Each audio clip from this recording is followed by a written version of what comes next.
यहां पे थोड़ा फिर कहा गया है सब्जेक्ट टू कंडीशन है, लेकिन देखिए एक बात जो कही गई थी यहां डॉक्टर राजू व्यास की तरफ से वो बहुत महत्वपूर्ण है।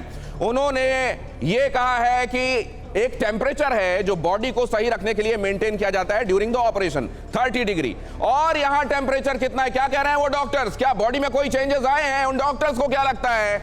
जो डॉक्टर आशुतोष महाराज की समाधि का हर 6 महीने में पीरियोडिक निरीक्षण करते हैं, रिपोर्ट बनाते हैं, उनका क्या कहना है वो सुन लीजिए, चर्चा आगे बढ़ाते हैं। बड़ा खुलासा।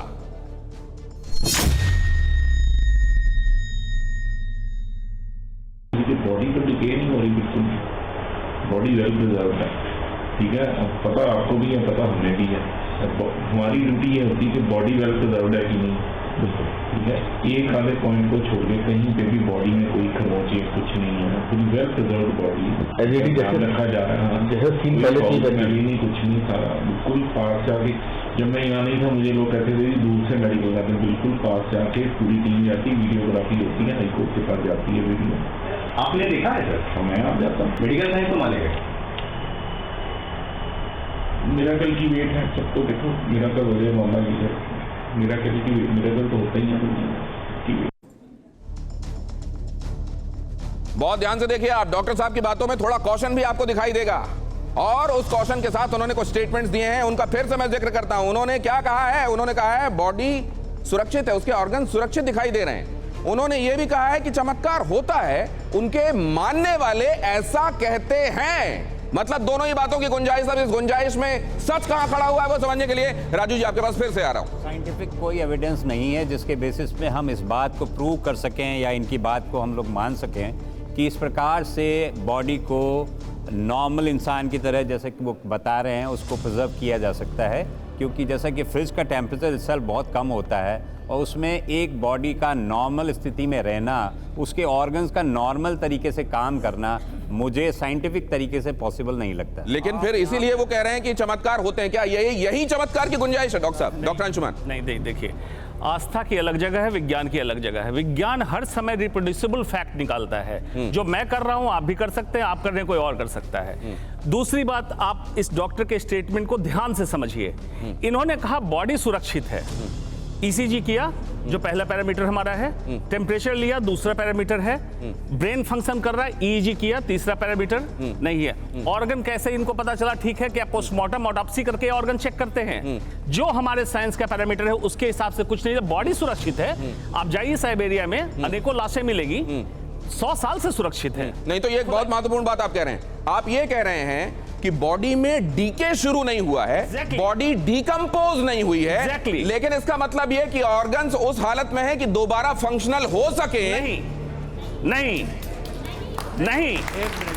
ऑर्गन फंक्शन करने के लिए शरीर को, अंग को पोषण की आवश्यकता है। मैं आप ही की बात लेकर जा रहा हूं इधर। बाबा आप क्या सोच रहे हैं? ये कह रहे हैं कि ये है कि शरीर सुरक्षित होगा, लेकिन वो फिर से जिंदा होकर पुनः सक्रिय हो जाए, ये संभव नहीं लग रहा है। यहाँ पर प्रश्न जो है, एक तो आस्था का है, दूसरा है यह विषय वस्तु जो है न्यायपालिका में भी है, तीसरा है कि मेडिकल साइंस के डॉक्टर वहाँ निरंतर रिसर्च कर न्यायालय को बहुत बड़ी बात कह रहे हैं आप, रिपोर्ट समर्पित कर रहे हैं। और चौथा जो प्रश्न है कि आस्था को संविधान, भारत का संविधान कह रहा है कि आप चैलेंज नहीं कर सकते हैं। अब विज्ञान तो कई बार फेल हुआ है। 1962 में गढ़वाल साइड के एक सैनिक जो है मार दिया गया और उसके बाद उनकी। बाबा आप अपनी बात पूरी कीजिएगा, मैं ऑडियंस को ये बता दूं आपके पास आने वाला हूं आपके रिएक्शंस लेने के लिए। जो रिएक्शंस के साथ तैयार हैं वो अपना हाथ उठाइएगा, लेकिन अपनी बात आपने जो कहा है, मैं एक बात सुनील जी मैं आपसे ये समझना चाह रहा हूं। देखिए उन्होंने एक बहुत बड़ी बात कही कि कोर्ट इन्वॉल्व है इसमें, डॉक्टर्स रिपोर्ट दे रहे हैं, तो आप एक जगह को अगर ये कह रहे हैं कि वहां पर ठीक है वो विश्वास है, अंधविश्वास है, क्या है, तो बाकी कौन कौन इन्वॉल्व है ये भी देखना पड़ेगा। मैं दिनेश जी एक बात आपसे पूछना चाहता हूं। अहमदाबाद में एक बाबा प्रहलाद जानी जो थे, वो ना कुछ खाते थे ना कुछ पीते थे ना मलमूत्र का विसर्जन करते थे, 70 साल कैसे जी गए? सर उस समय उनका सर्कुलेशन तो काम कर रहा था ना, ब्लड का बिल्कुल कर रहा था। हाँ। लेकिन साइंस ये कहती है 60 में जो ट्रिलियन हमारे सेल्स हैं उनको सर्वाइव करने के लिए ऑक्सीजन चाहिए, फूड चाहिए, न्यूट्रिशन चाहिए, तो वो बिना खाए पिए वो 70 साल जी गए। तो इसका मतलब कहीं ना कहीं आस्था और मिराकल तो है ना। हाँ, कहीं ना कहीं आस्था मिराकल है, लेकिन इस मामले में आस्था मिराकल है क्या? आप लोगों के पास आने वाला हूं, केवल 15-15 सेकंड में अपनी अपनी बात जल्दी से कहिएगा प्लीज।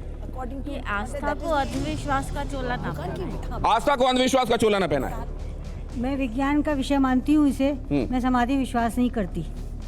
ये सब अंधविश्वास है। डॉक्टर खुद ही उसको बॉडी कह रहे हैं। हमारे यहाँ किसी जीवित व्यक्ति को बॉडी नहीं कहा जाता। जीवित व्यक्ति को बॉडी नहीं कहा जाता। हाथ उठाकर रखिएगा। हमारे एक जानने वाले हैं, हम तो ये साधु सन्यासी हैं, बट एक नॉर्मल बिजनेसमैन है जो 1 महीने 1 लौंग के उस पे भी पूरा व्रत रख सकते हैं। हाँ। तो ये पर्सन टू पर्सन होता है कि उसकी विल पावर कितनी है, अब उनकी कितनी है और हमारी कितनी है, हम इस वो चीज को समझ ही नहीं सकते। नहीं, लेकिन डॉक्टर्स ये कह रहे हैं कि उसके लिए आपका सर्कुलेटरी सिस्टम तो काम करते रहना चाहिए ना। हाँ, साइंस अलग है और आस्था अलग है। नहीं, इस मामले में क्या है? इस मामले में क्या दिख रहा है? यहाँ क्या है? हमारी जो थॉट है ना, उसके अकॉर्डिंग हम सब चीज प्रिपेयर करते हैं। हमारी सोच जिस तरह से होगा वो डेवलप करते हैं। आप स्टूडेंट्स किस चीज को इस बारे में क्या रिएक्ट कर रहे हैं? बहुत जल्दी से मुझको आपका रिएक्शन चाहिए। समाधि में गए तो जी, पॉसिबल ही नहीं है जिंदा रहना। यहाँ पॉसिबल ही नहीं है जिंदा रहना। आप में से किसी को और कुछ कहना है? ये देखिए यहाँ बहुत जल्दी से मैम जी। संलेखना एक विधि है जिससे हम अपनी समाधि को आगे बढ़ा सकते हैं। जैनिज्म में ये बहुत बड़ा तो उसमें क्या बॉडी का ऑर्गन उस समय सर्कुलेटरी सिस्टम हार्ट काम करता रहता है या बंद हो जाता है? नहीं करता है, और वो धर्म की राह। मतलब जब समाधि में आप गए तब आपके जो क्रिटिकल ऑर्गन्स हैं वो काम कर रहे हैं, और वैसी स्थिति में आप अपने आप को निश्चल एक जगह पर बिठाए रख सकते हैं। मतलब शरीर काम कर रहा है, लेकिन उस समय आप उस जगह पर अपने आप को समाधि की अवस्था में बिठाए रह सकते हैं। संलेखना का उदाहरण दिया जा रहा है। बाबा, समाधि और सच। एक और पहलू बहुत जल्दी से जरा दिखाइए। ये इंफॉर्मेशन आपके सामने रखने वाला हूं। आशुतोष महाराज के वापस आने पर डॉक्टर रमन शर्मा का क्या कहना है, ये सुनिए जरा।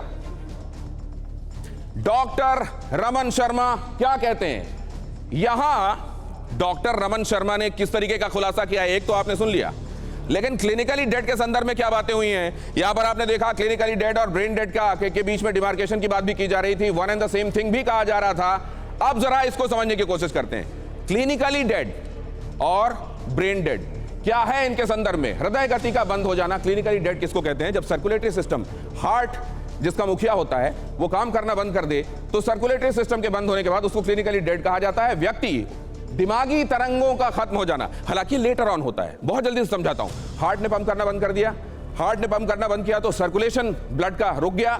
धीरे धीरे बाकी ऑर्गन्स, पहले ब्रेन, उसके बाद हार्ट पूरी तरह से, उसके बाद लिवर के बाद किडनी और पैंक्रियाज, ये धीरे धीरे धीरे धीरे काम करना बंद कर देते हैं, और इस सिचुएशन को कहा जाता है क्लिनिकली डेड। लेकिन अब इसको ये समझें, क्लिनिकली डेड में क्या हार्ट का फंक्शन करना रुकना, लेकिन बाकी अंगों का फंक्शनल रहना, और एक स्टेज के बाद हार्ट का फिर से फंक्शन करने लगना, क्या यह मुमकिन है? क्या इसी को तो CPR कहते हैं सर।